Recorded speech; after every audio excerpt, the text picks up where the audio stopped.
Em nome do Pai, do Filho e do Espírito Santo. Amém. Vamos dar início à nossa quarta aula do nosso curso de Mariologia. Hoje nós vamos tratar sobre a espiritualidade mariana. Essa espiritualidade que vai nos levar a uma intimidade cada vez maior com Deus através da Virgem Maria. Por isso precisamos ter a certeza, não há verdadeira espiritualidade mariana se essa espiritualidade ela não nos leva à unidade com Deus. Porque a espiritualidade mariana ela nos leva cada vez mais a essa participação da vida da Virgem Maria nessa união trinitária. Por isso que nós vamos contemplar alguns pontos para que possamos fundamentar bem a nossa espiritualidade mariana e principalmente para que nós possamos realmente entender o que verdadeiramente é esse caminho mariano na Igreja. Esse caminho onde nós precisamos tomar consciência de algumas coisas, daquilo que nós somos e também tomarmos consciência daquilo que acontece na nossa vida através dessa via de espiritualidade e também daquilo que nós precisamos imitar da Virgem Maria para permanecer nesse caminho. Por isso que nós teremos novamente na nossa reflexão 8 pontos onde nós vamos ir cada vez mais adentrando nesse grande mistério dessa espiritualidade. O primeiro ponto que nós vamos tratar é sobre a filiação. Essa filiação onde nós nos tornamos em Cristo filhos também da Virgem Maria. O segundo ponto, a comunhão dos santos, essa comunhão que nos torna um com ela, mas também um com Ele, um com a Igreja. Depois, nós vamos entender essa relação de Maria como discípula, que foi a primeira discípula de Cristo. Depois, vamos no quarto ponto, perceber como que se dá essa relação trinitária da Virgem Maria com a Virgem Maria. Porque Maria é essa que está unida à Trindade de forma mais perfeita.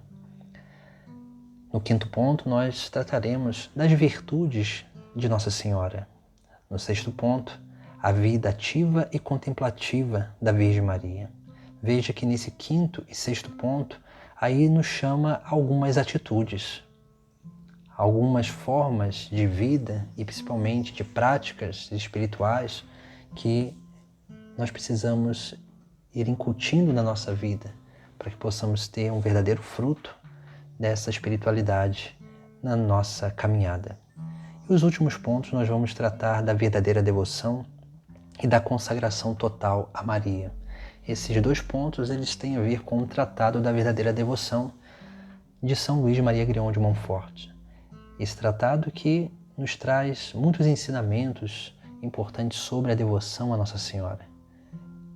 Esse tratado onde São Luís ele traz muitos ensinamentos dos santos padres, dos grandes santos da antiguidade, sobre a Virgem Maria e vai nos introduzindo e nos conduzindo a uma vivência de intimidade com Deus através dela.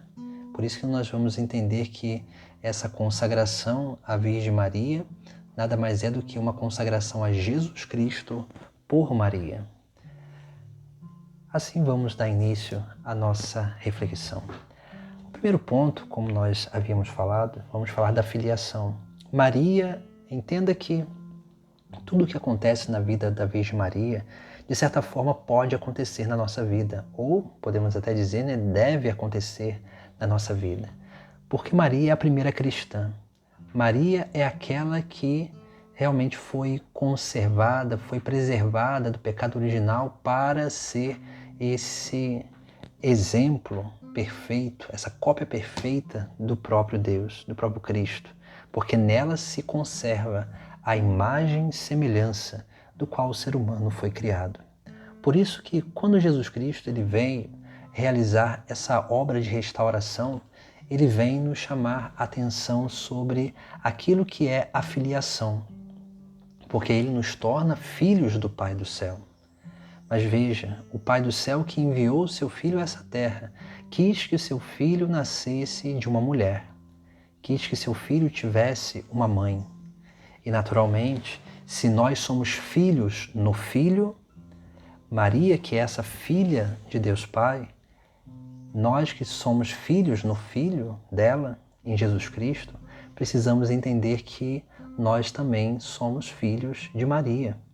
Essa filiação ela é essencial para uma verdadeira espiritualidade mariana, porque a filiação ela nos dá como que um norte para a nossa caminhada, porque nós vamos como que nos relacionando com Maria de uma forma muito íntima e filial, para que assim possamos ir crescendo no afeto, crescendo cada vez mais nesse comprometimento de guardar a Mãe de Deus nessa terra, no nosso coração e na nossa devoção. Por isso que nós vemos, na Antiguidade como que o próprio Deus lá, ele dando aquela condenação, como nós vemos no livro do Gênesis, nós vemos lá que Deus, quando vai condenar a serpente e a mulher, ele diz, no capítulo 3º do livro do Gênesis, versículo 15, porém inimizade entre ti e a mulher, entre a sua descendência e a dela. Aqui nós vemos uma passagem muito importante diante dessa espiritualidade, porque veja que essa mulher, que era Eva, essa mulher que agora é Maria. E Deus coloca inimizade entre a serpente e a mulher. Por quê? Porque entre Maria e a serpente, o demônio, não há relação nenhuma. Entre Maria e o demônio não há proximidade. E por isso que Deus também diz, não só entre a serpente e a mulher, mas também entre a tua descendência e a dela. Nós também, quanto mais unidos a Maria como filhos, mais nós estaremos livres do demônio, mais nós estaremos longe daquilo que são realmente as obras do maligno. E naturalmente, longe das obras do maligno, nós conseguimos conservar aquilo que realmente é a grande obra de Deus na nossa vida. Por isso que Maria, ela é esse grande auxílio, essa mãe que foi nos dada aos pés da cruz. E nós entendemos Maria como essa nova Eva, porque Eva foi mãe da humanidade, essa humanidade que se corrompeu. Maria é mãe da nova humanidade, dos novos filhos de Deus, dos restaurados por Cristo.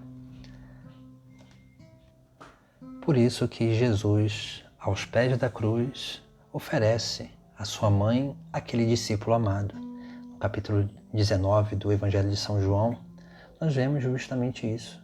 Primeiro, Jesus oferece o discípulo à sua mãe. Veja aí, essa filiação. O discípulo representa a igreja, representa cada um de nós, representa cada um que foi restaurado na graça de Deus pelo sagrado batismo. E depois oferece a mãe ao discípulo. E ele vai dizer, eis aí o teu filho, eis aí a tua mãe. Isso é importantíssimo para que nós possamos entender que a nossa obra de salvação acontece por essa união a Cristo. E essa união a Cristo nos faz estar unidos a todos os mistérios de Cristo. E Maria é um dos seus mistérios. Por isso que todo cristão, ele é filho de Maria. E nós precisamos reconhecer isso. O início da espiritualidade mariana na nossa vida começa assim, por esse reconhecimento dessa filiação. Assim como Jesus, o Filho de Deus, foi filho de Maria, assim também nós que somos filhos de Deus, precisamos também reconhecer essa maternidade para que Maria realmente seja essa mãe que nos forme, que nos conduza, que nos prepare e realmente nos ensine aquilo que é necessário para permanecermos no verdadeiro caminho. No segundo ponto, nós temos essa realidade de comunhão dos santos, porque uma vez filhos de Maria, precisamos entender que Maria é um membro perfeito do corpo místico de Cristo. E a comunhão dos santos significa justamente isso. A comunhão dos santos está vinculada a essa união entre a igreja militante, a igreja padecente e a igreja triunfante. Maria que já triunfa no céu com os santos de corpo e alma.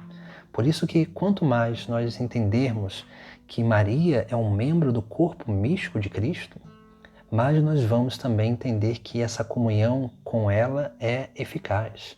Veja que Maria, depois da ascensão do seu filho, Maria, no capítulo 1, versículo 14 dos Atos dos Apóstolos, Maria estava ali junto com a igreja, junto com algumas outras mulheres, junto com os apóstolos.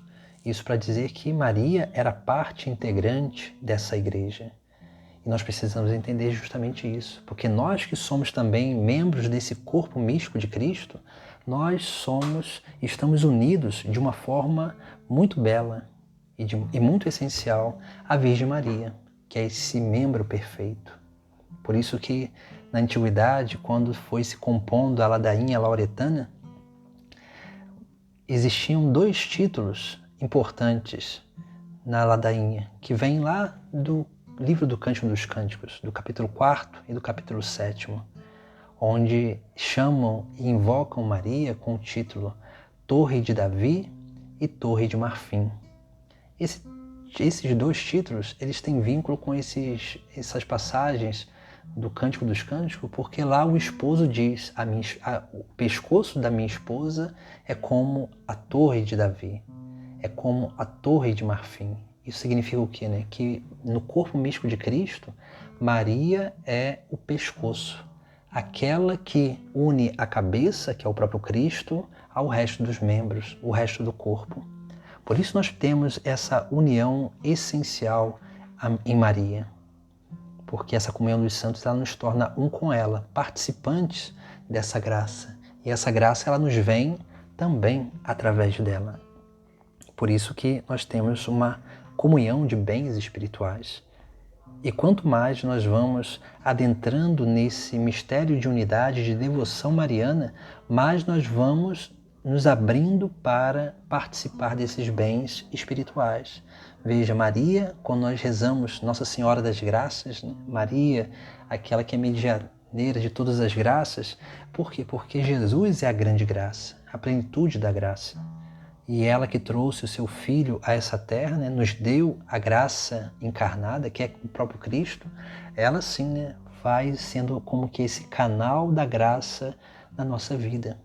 Por isso que nós, quando vamos crescendo na devoção mariana, nós temos essa comunhão de bens espirituais com ela. E nós recebemos muitos bens espirituais dela, porque ela já está unida plenamente a Deus no céu. Depois nós temos o terceiro ponto da nossa reflexão sobre a espiritualidade mariana, que fala sobre o discipulado. Maria foi essa primeira discípula.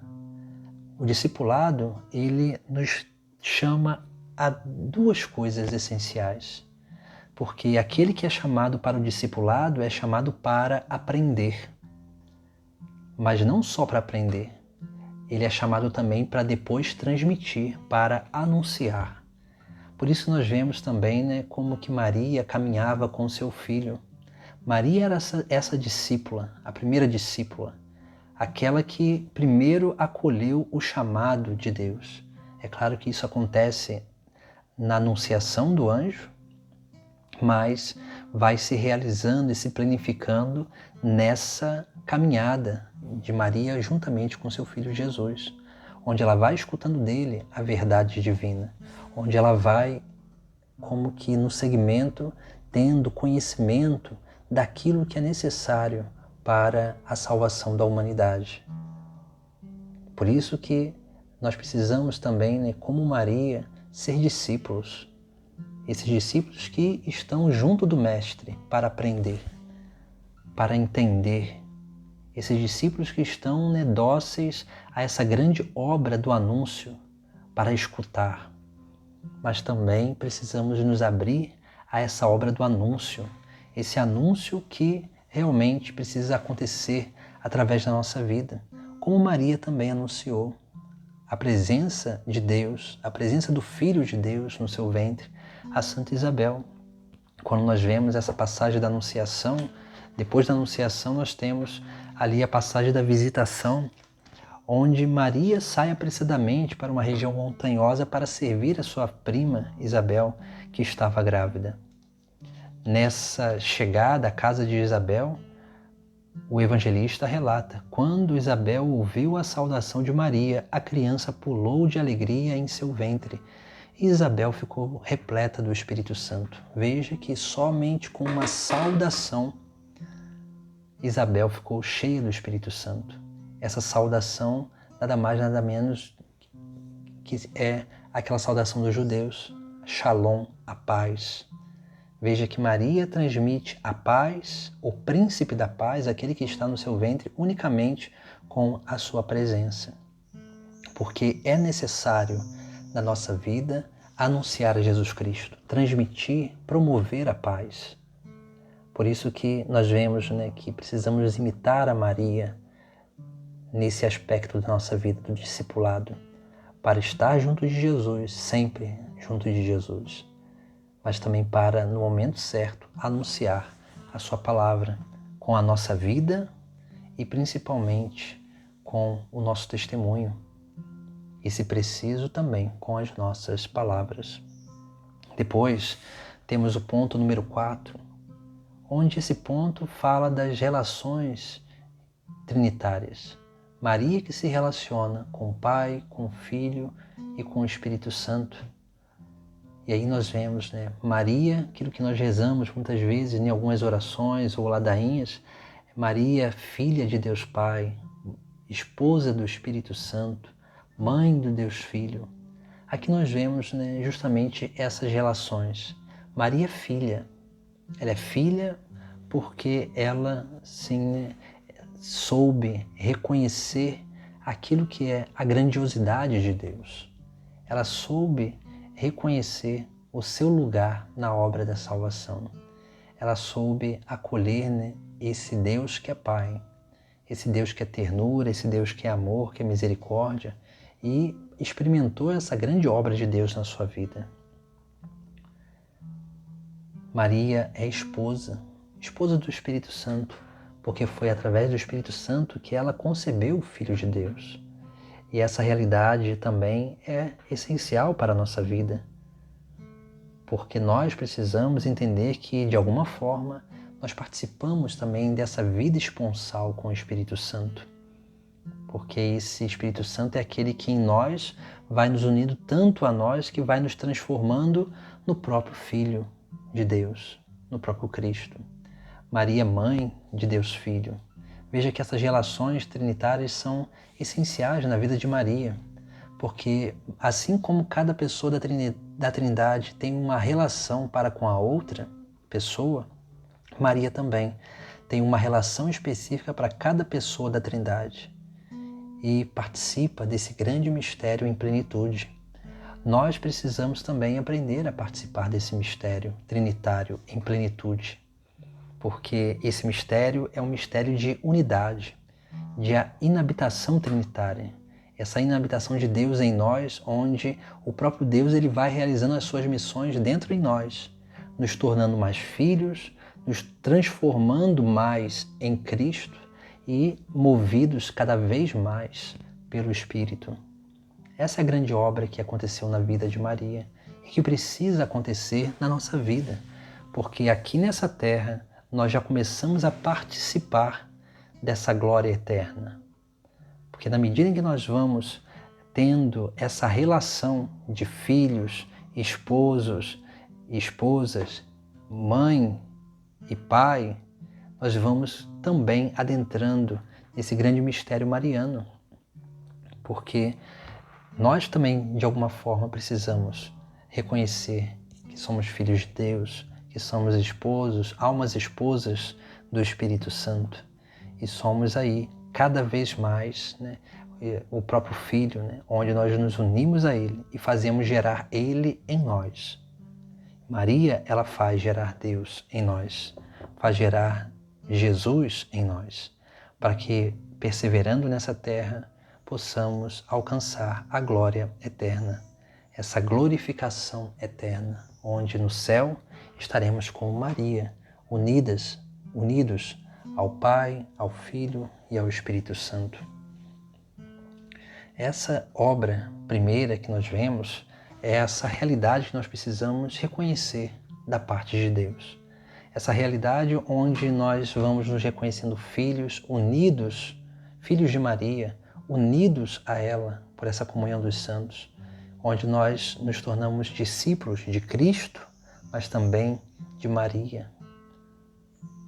Porque essa obra mariana nada mais é do que um aspecto da obra de salvação do próprio Filho de Deus, onde nós vamos reconhecendo essa união trinitária que nós participamos, para que assim nós possamos adentrar nesse grande mistério da espiritualidade, onde Nossa Senhora nos conduz pela mão, como verdadeiros filhos, para que assim nós possamos começar a praticar as suas virtudes, os seus exemplos. Por isso que no 5º ponto nós temos um ensinamento muito importante. Vemos algumas virtudes, porque Maria, sim, foi aquela que viveu em plenitude a virtude. Esse termo virtude, ele vem de excelência, aquilo que os gregos chamavam de areté, a excelência da natureza. Por isso que Maria, por realmente ter uma justiça original, por em Maria ter sido conservado a perfeição original de imagem e semelhança, em Maria se manifesta plenamente essas virtudes humanas. A virtude da obediência, onde Maria vai dizer ali ao anjo, por exemplo, onde ela diz, eis aqui a serva do Senhor, faça-se em mim segundo a tua palavra. Veja essa virtude da obediência. Maria que usa da liberdade, da sua liberdade para escolher não fazer a sua vontade, mas fazer a vontade de Deus, segundo a palavra de Deus. Porque a obediência é isso. Nós só conseguimos ser obedientes verdadeiramente se primeiro nós conseguimos realmente ter atitudes de liberdade. E essa obediência, ela nos conduz a um próximo passo, que é a segunda virtude, que é a virtude da pobreza. Veja que Maria, era uma pessoa pobre, Maria e José, quando eles vão oferecer o sacrifício, aquilo que era oferta no templo, pelo menino Jesus, nós vemos que eles entregam 2 rolinhas. Essas 2 rolinhas era a oferta mais pobre que existia, porque os mais ricos davam o novilho, aqueles que tinham um pouco menos de posse davam o carneiro, aqueles que eram pobres, eles davam as rolinhas, aliás, as pombinhas, e aqueles mais pobres ainda davam as rolinhas. Por quê? Porque Deus quis nascer numa família pobre. Deus quis nascer em meio à simplicidade, porque aonde há simplicidade, Deus sempre é manifesto. Porque aonde há muita coisa que rouba a atenção, muitas dessas coisas sensitivas podem roubar a atenção de Deus. Por isso que, primeiro, a obediência, que nos leva a viver uma vida de liberdade, ela vai nos conduzir à pobreza, essa vida de simplicidade, essa vida que para viver na simplicidade nós precisamos ter uma atitude essencial, que é de renúncia, porque não há pobreza sem verdadeira renúncia, porque há muita gente que renuncia às coisas, mas continua apegado, deixa as coisas para trás, aliás, mas continua apegado, que é diferente de Nossa Senhora. Veja que Maria, ela tem uma capacidade de simplicidade muito grande. Já era de uma família pobre. Depois, veja que Maria, ela não se apega ao seu lugar. E ela precisa ir com José e com Jesus, a vários lugares para fugir da morte, para fugir da perseguição. Vai para o Egito, depois volta do Egito, permanece em Nazaré. E assim nós vemos como que é importante a virtude da pobreza, porque a virtude da pobreza nos permite estar livres para ir aonde Deus quer. Depois nós temos a virtude da castidade. Maria foi aquela que realmente exerceu uma plena castidade, não só pela sua virgindade, porque a castidade ela não está vinculada unicamente à sexualidade, mas principalmente na capacidade de se relacionar com tudo e com todos. A castidade é isso, né? A palavra castidade vem do termo castos, que significa puro. Maria tinha uma pureza de coração e por isso que ela conseguia perceber a obra de Deus na sua vida, como nas bem-aventuranças. Jesus vai dizer lá no capítulo 5 do Evangelho de São Mateus, versículo 8, felizes os puros de coração, porque verão a Deus. Veja que a pureza de coração nos permite contemplar a Deus, nos permite contemplar a presença de Deus na nossa vida. Por isso que dentro dessas virtudes também humanas, obediência, pobreza e castidade, nós temos aí aquilo que vai fazendo germinar e crescer essas virtudes em nós, que são as virtudes teologais, a fé, a esperança e a castidade. A fé é essa obra de confiança que nós precisamos ter em Deus. Por isso que quanto mais nós estivermos confiantes em Deus, muito mais nós seremos obedientes, porque muito mais livremente nós vamos ser capazes de escolher aquilo que Deus quer. Assim também acontece com a virtude da esperança. Quanto mais nós vamos confiando em Deus, mais obedientes a Ele, mais nós vamos confiando nas suas promessas, e a sua grande promessa é a promessa de vida eterna. E quanto mais nós vamos confiando nessa promessa de vida eterna, mais a virtude da esperança nos faz fortalecer essa espera nessa vida eterna, essa espera nessa obra de plenitude, nesse reino dos céus que Jesus nos propõe. Mas veja, a esperança se relaciona com a pobreza, porque não existe esperança se nós estivermos apegados às coisas dessa terra. A esperança ela faz com que a gente se desapegue do material para se apegar ao eterno. Vai fazendo com que a gente se desapegue daquilo que é passageiro para ficar com aquilo que é celeste. Por isso que essa virtude da esperança ela vai consequentemente nos conduzir à virtude da caridade, à virtude teologal da caridade. Porque somente na capacidade de amar verdadeiramente nós conseguimos ser castos de todo o coração, alcançar essa pureza de coração. Por isso também, né, que nós temos algumas outras virtudes humanas também, porque a partir dessas virtudes de obediência, pobreza e castidade que se relacionam com a fé, a esperança e a caridade, vai nascendo em nós também outras virtudes. Em Maria nós temos a humildade, a justiça, a prudência, a fortaleza e a temperança. Veja, a humildade está por primeiro, porque como Maria é perfeita e a humildade é a mãe de todas as virtudes, veja que Maria ela tem a humildade por excelência, que é a virtude do próprio Cristo. Essa virtude que fez Deus do céu não se apegar àquilo que é a natureza divina e se rebaixar totalmente na condição humana. Jesus fez isso e teve essa atitude de humildade, essa kenosis, esse rebaixamento do céu à terra, a nossa condição humana. Maria, ela também tem essa capacidade de humildade, porque humildade é a capacidade de contemplar a verdade. Veja no Magnífica de Nossa Senhora ela vai falar justamente isso no Magnífica. A minha alma engrandece o Senhor e meu espírito exulta em Deus, meu Salvador, porque Ele olhou para a humildade de sua serva. O que significa isso? Olhou para a verdade da sua serva. É claro que Maria, talvez ela não entendia aquilo que estava acontecendo na vida dela em plenitude, mas veja que ela reconhece que se Deus a escolheu é porque ela era capaz de realizar essa obra e ela não duvida da escolha de Deus para com ela.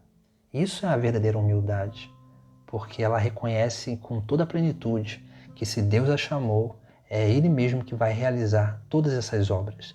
E isso é manifesto de forma perfeita no Magnífica de Maria, no capítulo 1 de São Lucas, do versículo 47 até o 55, esse belo cântico de ação de graças que Maria canta. Mas nós, para que possamos alcançar essa humildade de Maria, nós precisamos tomar o caminho inverso. Precisamos primeiro começar com as outras virtudes: justiça, prudência, fortaleza e temperança, para que aí sim se realize a humildade na nossa vida.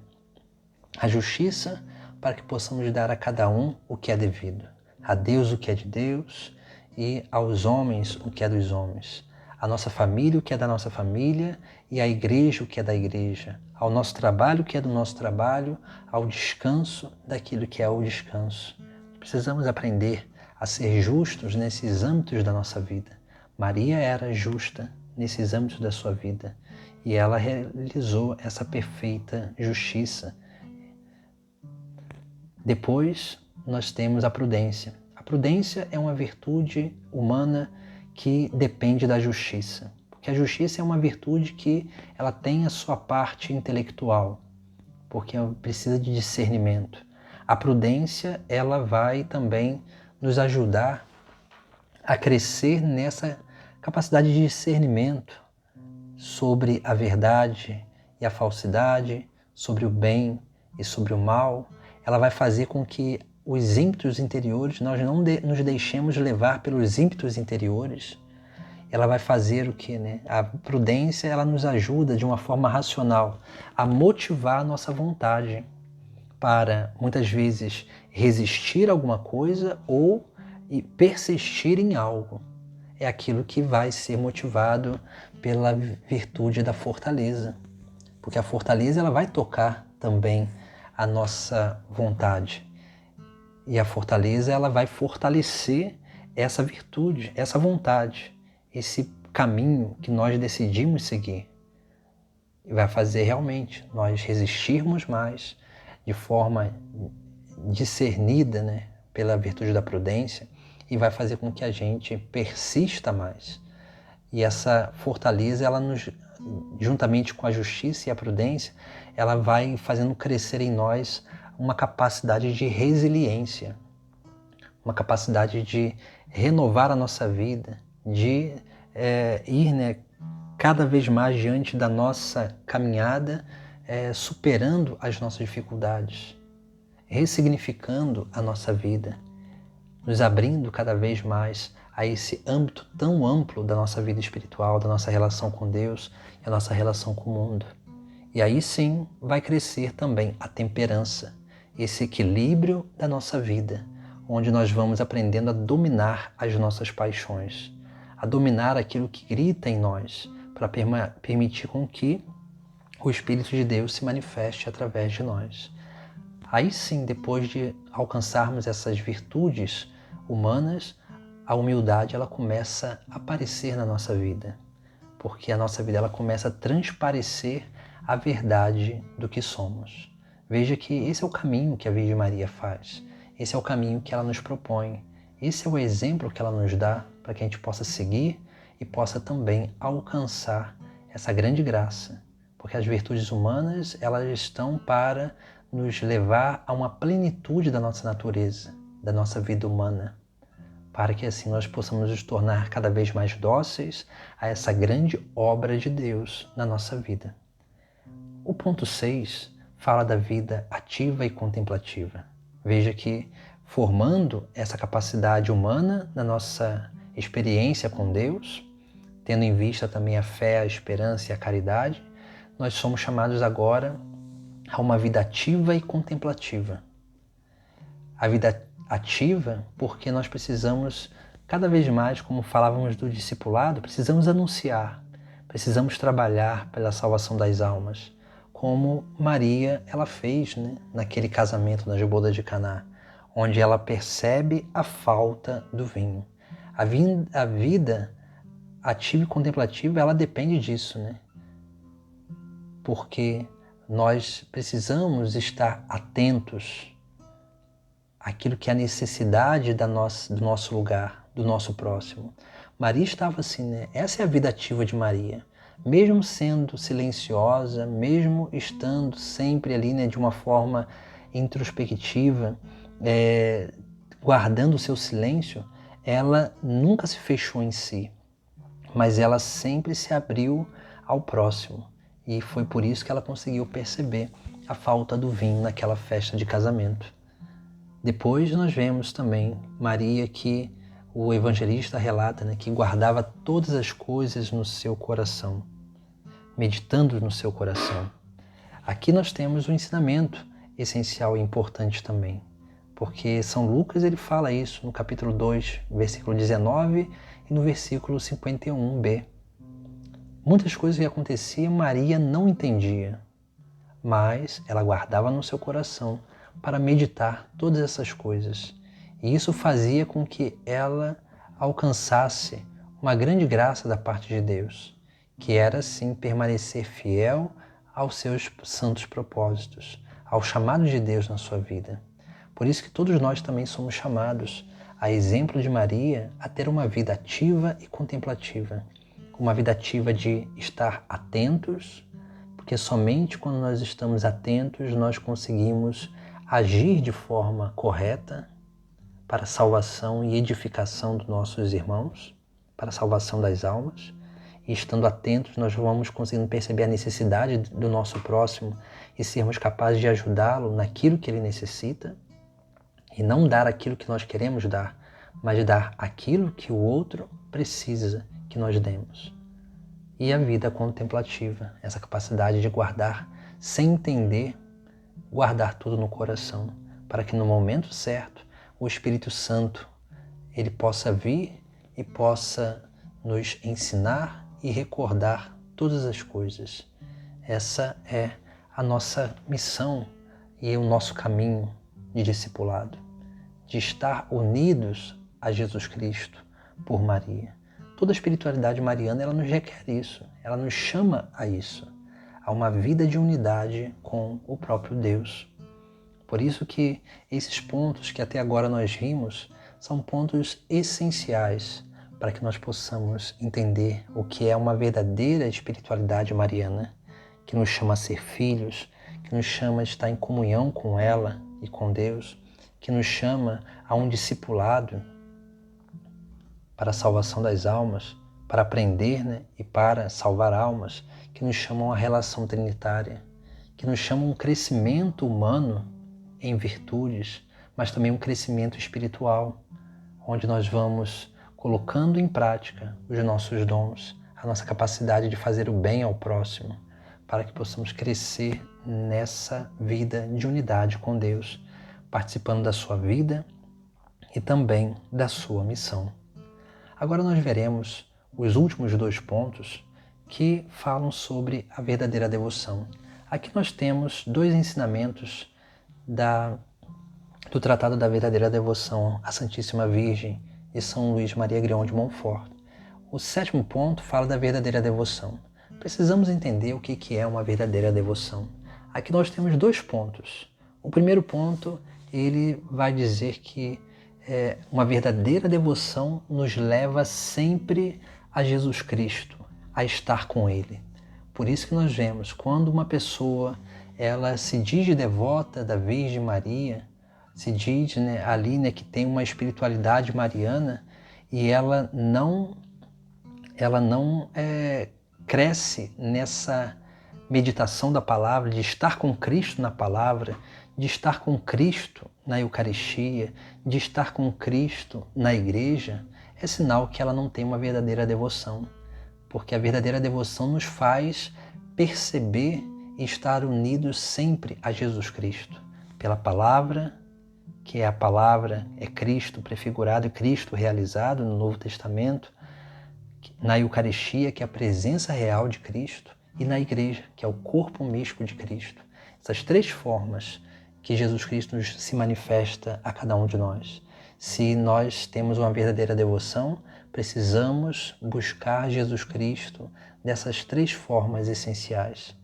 E aí depois a segunda coisa, que não é menos importante, mas brota dessa primeira, dessa busca de Jesus Cristo, são as atitudes. que essa verdadeira devoção nos leva, que é a atitude de adoração, a atitude de louvor, de anúncio da boa nova, a atitude de serviço, porque Maria é a serva das servas, assim como Jesus é o servo dos servos, e uma atitude de contemplação. Quanto mais nós vamos adentrando nesse caminho mariano, mais nós precisamos nos propor a viver e a praticar aquilo que ela mesma viveu e praticou. Aquilo que ela nos indica também a viver e praticar. Por isso que essas coisas que são da vida da Virgem Maria precisam se realizar também na nossa vida. Maria, ela sempre está junto do seu filho. E por isso foi assunta ao céu de corpo e alma para estar junto com ele no céu. Em Maria há todas essas atitudes de adoração a Deus, de louvor, de serviço, de contemplação. Nós precisamos crescer nessa. Uma verdadeira devoção à Virgem Maria depende desses dois pontos, desse buscar a Jesus Cristo e desse segundo, que tem essas realidades que alimentam a nossa vida diariamente. A adoração, o louvor, o serviço e a contemplação. O oitavo ponto, que é a consagração total à Virgem Maria, que São Luís propõe também no tratado.